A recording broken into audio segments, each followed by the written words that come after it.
ผู้ไทยลาเบาผู้ไทยนี่แล้วลาเบาผู้ไทยนี่แล้ว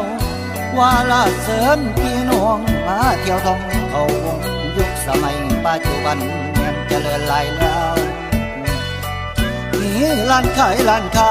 มีผู้ไทยโฮมสเตย์วัฒนธรรมผู้ไทยหลายๆอย่างไปเที่ยวชมทางสาหลวงตามถนนดิสโก้หวังขี่สางมองพอมาหวังขี่สางมองพอมาดอกนา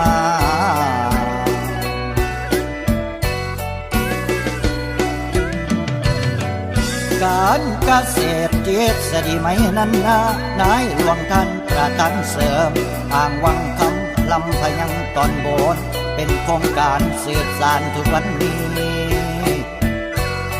สิ่งดีๆที่พ่อสร้างวางแนวทางความเป็นอยู่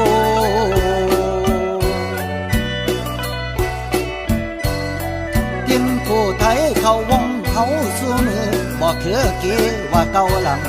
บ่คือเกว่าเก่าหลังดอกนา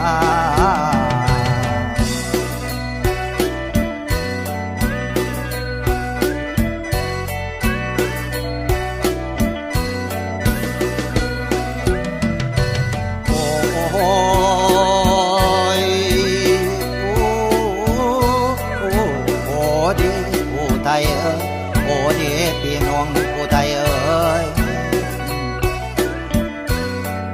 ลาพี่น้องเอ้ย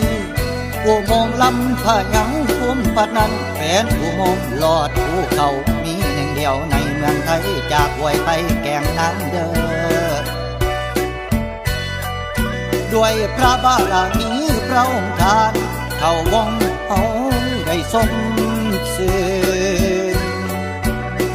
ก่อนพ่อหลวงเสด็จพระองค์ทรงปรารภไว้ยังจำได้อยู่มิลืมยังจำได้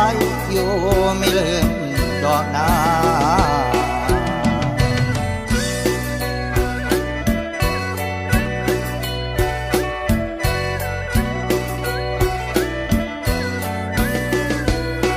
เขาวงสวยมาในหลวงทรงปรารภเท้าเสด็จมาพบดินผู้ไทยเข้าวงแผ่นดินงดงามท่ามกลางภูผาป่าดงแผ่นดินงดงามท่ามกลางภูผาป่าดงนี่แหละคือเขาวงผู้ไทยกา